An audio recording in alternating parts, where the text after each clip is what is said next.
मुंबईतल्या वांद्रे इथल्या रंगशारदा हॉल जवळची ही दृश्य आहेत। राज ठाकरे पोहोचलेले आहेत। ही थेट दृश्य राज ठाकरे आणि त्याचबरोबर आपल्याला इथे त्यांचे नेते मनसेचे सुद्धा दिसत आहेत। नितीन सरदेसाई आहेत, बाळा नांदगावकर सुद्धा आहेत। मुंबईमध्ये आज मनसेचा मेळावा आहे, मार्गदर्शन केलं जाणार आहे पदाधिकाऱ्यांना। मात्र यावेळी राज ठाकरे पदाधिकाऱ्यांना मार्गदर्शन करत असताना ऑपरेशन टायगर संदर्भात काय बोलणार याकडे सर्वांचंच लक्ष लागलेलं आहे। अद्यापर्यंत राज ठाकरेंकडून या संदर्भातली प्रतिक्रिया समोर आलेली नाहीये, त्यामुळे आज या संदर्भात राज ठाकरे काही भाष्य करणार का हेही पाहणं तितकं महत्त्वाचं आहे।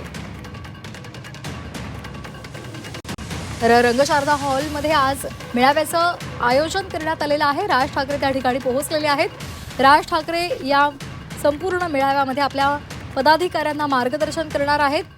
आगामी काळात पक्षाची वाटचाल आणि त्या संदर्भातल्या अनेक महत्त्वाच्या मुद्द्यांवर या बैठकीमध्ये चर्चा होणार आहे, या मेळाव्यामध्ये चर्चा होणार आहे। मात्र या मेळाव्यातून सध्याच्या ऑपरेशन टायगर संदर्भात राज ठाकरे काय बोलणार हे पाहणं सुद्धा तितकंच महत्त्वाचं आहे। अमित ठाकरे सुद्धा पोहोचलेले आहेत। ही थेट दृश्य आपण पाहतोय। राज ठाकरे पोहोचलेले आहेत, त्याचबरोबर त्यांच्याबरोबर मनसेचे इतर नेते नितीन सरदेसाई, बाळा नांदगावकर आहेत आणि आता अमित ठाकरे सुद्धा या मेळाव्यासाठी पोहोचलेले आहेत। त्यामुळे या मेळाव्याकडे आता सर्वांच्याच नजरा लागल्यात। मनश्री पाठक आमच्या प्रतिनिधी आपल्या सोबत आहेत। मनश्री, राज ठाकरे पोहोचलेत, अमित ठाकरे पोहोचले, इतर मनसेचे नेते सुद्धा पोहोचलेत। किती वेळात हा मेळावा सुरू होईल आणि काय नेमकी अपडेट्स मिळतात? राज ठाकरेंच्या उपस्थितीनंतर लगेचच या पदाधिकारी मेळाव्याला सुरुवात होईल। पदाधिकारी मेळाव्याचं प्रमुख उद्दिष्ट जे आज आहे ते म्हणजे SIR पद्धतीबाबत राज ठाकरे काही मार्गदर्शन आपल्या पदाधिकाऱ्यांना करतील।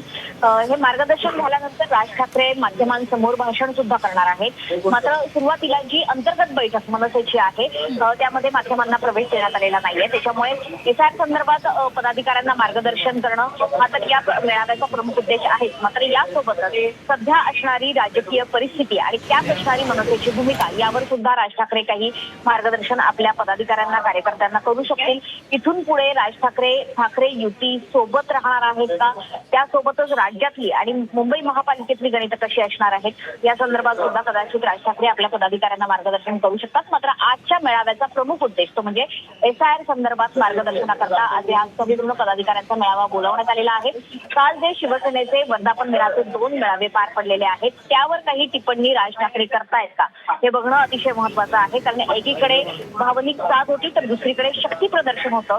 राज्यातल्या राजकीय परिस्थितीवर, राज्यातल्या राजकीय घडामोडींवर आणि सध्या जुळवण्यात आलेल्या गणितांवरती राज ठाकरे काय बोलतायत का, यासोबतच दिल्लीमध्ये अनेक घडामोडी घडत आहेत।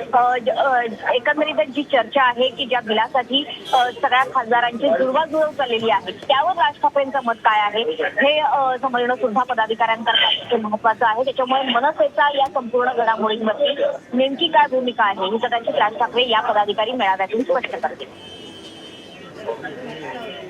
धन्यवाद मनश्री सविस्तर या माहितीसाठी। तर आपण ही दृश्य सुद्धा पाहिलेली आहेत आणि आता थोड्याच वेळात या मनसेच्या मेळाव्याला प्रारंभ होईल आणि त्यानंतर मनसे प्रमुख राज ठाकरे हे प्रसार माध्यमांशी बोलताना कोणकोणत्या मुद्द्यांना हात घालतात, कोणकोणत्या मुद्द्यांवर भाष्य करतात हे पाहणं अतिशय महत्त्वाचं असणार आहे। त्याचबरोबर आता सध्या ऑपरेशन टायगर सध्या राबवलं जाते, त्या संदर्भात सुद्धा त्या काय त्यांच्या प्रतिक्रिया येतात हेही पाहणं तितकंच महत्त्वाचं आहे।